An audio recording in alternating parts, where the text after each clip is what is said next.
Khongjom lan matam da lairamba Imperial Order amasung ngasi lairiba Constitution Order ani asigi marakta lairiba khenabasing adu Khongjom den lakpada nainabagi tangai fadaba lei haina Lok Sabha gi member Dr. Angomcha Bimol akoijamna phongdurakle press ta thadorakpa video message amada wafam asi phongdukladuna mahana makhatana hai Kumja lising amaga chani parmari futara mathoi ke Khongjom gi lanfam da thauna pharaba ipa ipu singna maithigani khanglaba fawba tung handuna chen khidaba amade mama leba ki damak thawaina pontha pikhiba adu ngasigi mirolna nahongna naningsing bage tangai fadaba lei ngasi lamdam asida mayuk nariba lan asiso Manipur asi macheta na thugaina ba honarakpa lalongni haibase aikoi khudingmakna khanglabane Manipur kannabagi damak irang ase lephanba haibase leibak asina irai laina ngamba thabakne adubu masi loshil handana thamliba ase kari maramgino haibatu aikoi khudingmakna khanthamina bagi matam yaure Manipur kange hairabate Manipur nungsiba change adubu Manipur ga mari lainadaba lengaki oija oithak khara khaktama uba amade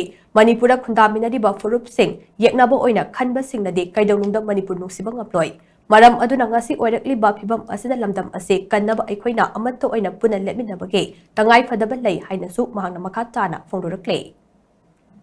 Aikoi ngasi khongjom de pangthokpa matamda aikoi ngasi oiriba phibam siga kari mari le nei haibasi makoi madu khanna matamda ainu husik haizeriba Imperial Order ga Constitutional Order na leiriba aikoi gi phibam sida kadai da kari mane kadai da kari khetnai haiba madu khanglaga aikoi lalom shangba aikoi bu defend tawba aikoi sabu ngakchenaba lalom shimi mathokpai Amaromda aikhoina sugumba nungsing kumon pangthokpagi maruloba wahanthok amadi iramdam asibu amuk hanna reaffirm tawdana iramdam nungsijaba amasung adubu ngaknanabagi wakhal amasung pukning